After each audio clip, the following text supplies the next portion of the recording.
Assalamualaikum warahmatullahi wabarakatuh. Sebelumnya perkenalkan, nama saya Ahmad Yaudin.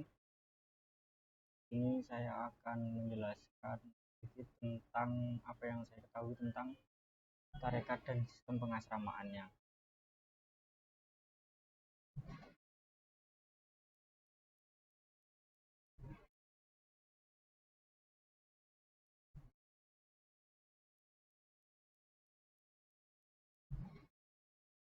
Yang pertama yaitu sejarah tarekat dan sistem pengasramaannya.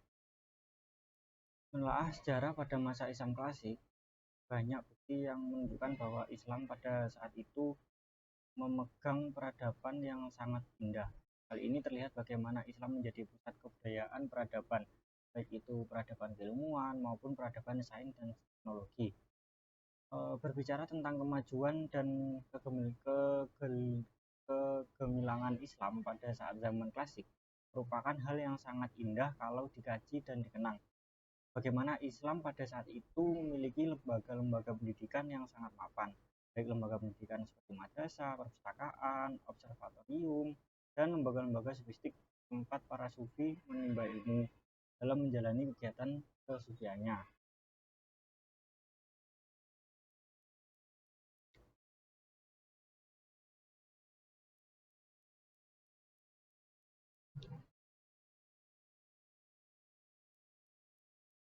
Selanjutnya yaitu ribat. Menurut Asroha, ribat merupakan tempat kegiatan kaum sufi yang ingin menjauhkan diri dari kehidupan duniawi dan mengkonsentrasikan diri untuk beribadah semata-mata dalam Islam. Ribat berasal dari bahasa Arab, yaitu suatu yang dibuat untuk mengikat fungsi markas tentara, tempat yang diwakafkan untuk fakir miskin. Kata-kata ribat juga termaktub dalam Al-Quran surat Al-Anfal ayat 60 sebagaimana ayat berikut. Dan siapkanlah untuk menghadapi mereka kekuatan apa saja yang kamu sanggupi, dan dari kuda-kuda yang ditambat untuk berperang, yang dengan persiapan itu kamu mengatakan musuh Allah dan musuhmu dan orang-orang selain mereka yang kamu tidak mengetahuinya. Dan Allah mengetahuinya. Apa saja yang kamu nafkahkan pada jalan Allah, niscaya akan dibalas dengan cukup kepadamu, dan kamu tidak akan dianiaya.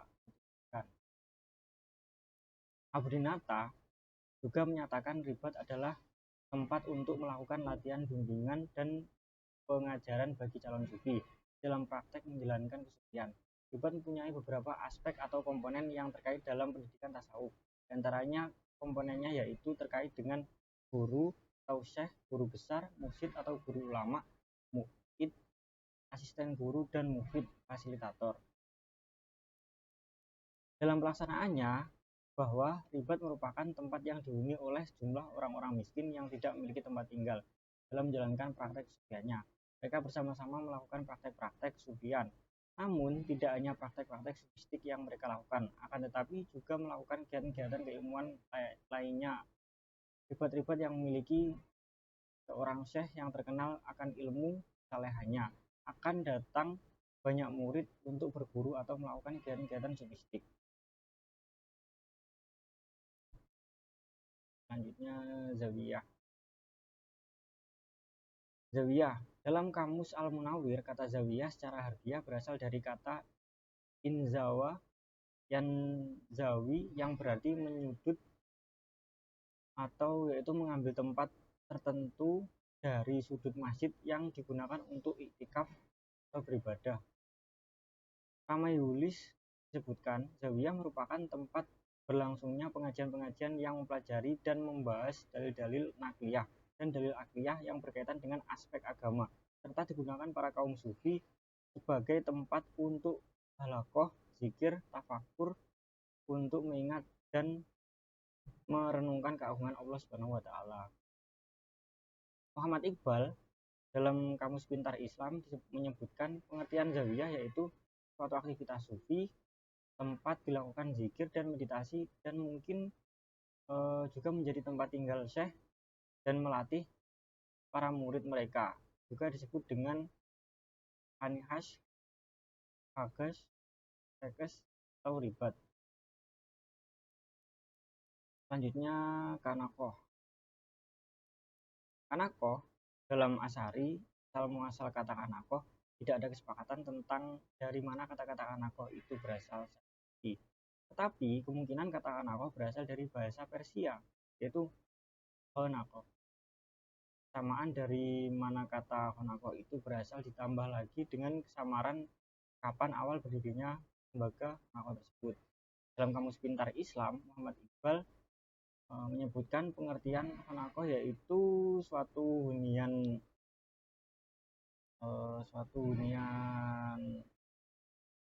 sufi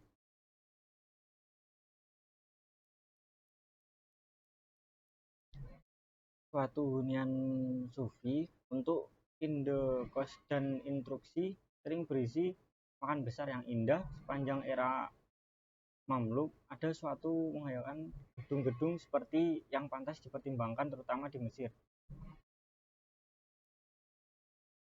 Sementara itu, DKB menyatakan bagaimana yang dikutip oleh Hasan Asy'ari bahwa pada penghujung abad yang sama adalah membawa angin baru bagi perkembangan Honakoh. Asosiasinya dengan para sufi menjadi sangat jelas, lebih mendetail lagi. Bahkan para sufi ini umumnya adalah penganut mazhab fikih Syafi'i, dan dalam hubungannya dengan ideologi bermazhabkan teologi Asy'ari. Mengenai hal ini dinyatakan oleh Hasan Asy'ari masih membutuhkan penjelasan relevansi historisnya. Selanjutnya, jadi kesimpulannya, menurut saya Ribat merupakan kegiatan kaum sufi yang ingin menjauhkan diri dari kehidupan duniawi dan mengkonsentrasikan diri untuk beribadah semata-mata karena Allah Subhanahu wa taala.